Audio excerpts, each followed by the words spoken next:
تو یار یہ گناہوں والی زندگی خدا کی قسم ہمارے ساتھ سوٹ نہیں کر رہی. یہ نفرتیں، یہ جھوٹ، یہ غلامیاں، یہ بے حیائیاں ہمارے لیے نہیں ہے بھائی. ہمارا اس دنیا میں آنے کا صرف ایک مقصد ہے، اپنی زندگی اپنی مرضی سے اللہ کے حوالے کر دینا. اس بات کو سامنے رکھتے ہوئے کہ مجھے میرے اللہ نے پیدا کیا اور میرے پاس جو کچھ بھی ہے وہ اللہ کا دیا ہوا ہے. میں جو بھی ہوں وہ اللہ کی وجہ سے ہوں، لہٰذا یہ ساری چیزیں میرے رب پہ قربان. میری زبان وہاں استعمال ہوگی جہاں میرا رب چاہتا ہے، میری آنکھیں وہاں استعمال ہوں گی جہاں میرے رب کی خواہش ہے. میری زندگی ان اعمال میں گزرے گی جس سے میرے رب کی رضا میری طرف متوجہ ہوتی ہے، میرے رب کی رحمتیں مجھے چاروں طرف سے گھیرتی ہیں. اگر میرا رب میری عبادت دیکھنا چاہتا ہے تو میں بھی اپنے رب کو عبادت ہی دکھاؤں. اگر میرا رب یہ چاہتا ہے کہ میں گناہوں سے بچوں، بے حیائیوں سے بچوں، تو ایک غلام ہونے کے ناطے، ایک بندہ ہونے کے ناطے مجھ پر بھی یہ لازم ہے کہ میں بھی گناہوں سے اور بے حیائیوں سے بچنے کے لیے فل کوشش کروں. بیچ میں اگر ناکام ہو جاؤں تو رب کے توبہ کے دروازے بھی کھلے ہیں، پھر اللہ کے پاس جاؤں اور اللہ سے کہوں اللہ غلطی ہو گئی ہے.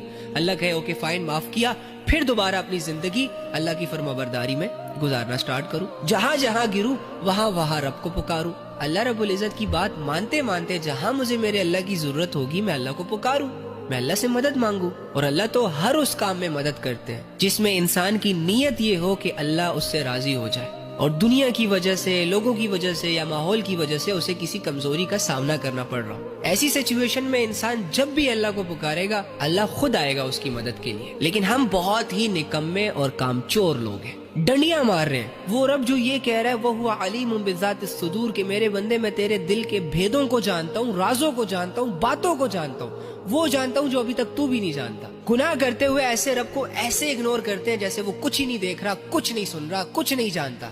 یہ عقل مندی اور یہ چلاکیاں اللہ کے سامنے نہیں چلتی. فَمَن يَعْمَلْ مِثْقَالَ ذَرَّةٍ خَيْرًا يَرَهُ وَمَن يَعْمَلْ مِثْقَالَ ذَرَّةٍ شَرًّا يَرَهُ کہ جو چھوٹی سی بھی نیکی کرے گا میں اس کو بدلہ دوں گا اس نیکی کا، اور جو چھوٹا سا بھی گناہ کرے گا تو میں اسے اس گناہ کی سزا دوں گا. وہ الگ بات ہے کہ اس کی جو رحمت ہے وہ اس کے غصے پر حاوی ہے، اس وجہ سے بہت سارے لوگوں کو معاف بھی کر دیا جائے گا. لیکن اگر ایک انسان اپنے آپ کو فرعون بنانے پہ تلا ہو، اللہ کے بار بار سمجھانے کے باوجود وہ نہ سمجھ رہا ہو. کچھ لوگ تو وہ ہوتے ہیں نا جو سمجھ جاتے ہیں، جو اپنی غلطیوں کی اصلاح کر لیتے ہیں، جو اپنے گناہوں کی معافی مانگ لیتے ہیں اور آئندہ کی زندگی کو ضائع ہونے سے بچا لیتے ہیں. لیکن کچھ لوگ ایسے ہوتے ہیں جو تلے ہوتے ہیں اس بات پر کہ ہم کسی نہ کسی طریقے سے فرعون بن جائے یا فرعون کے بھائی بن جائے، ہولڈ ہمارے پاس آ جائے اور ہم خوب ظلم کریں لوگوں پر. جو گناہ ہم کرنا چاہے، جو بے حیائی ہم کرنا چاہے، ہم پر کوئی انگلی اٹھانے والا نہ ہو، ہمیں کوئی روکنے والا نہ ہو، یا کسی کی ہمت ہی نہ ہو ہمیں روکنے کی، اور ہم وہی کریں جو نفس اور شیطان کی ڈیمانڈ ہے. تو ایسے لوگوں کے لیے پھر اللہ رب العزت نے عذاب بھی تیار کر رکھا ہے.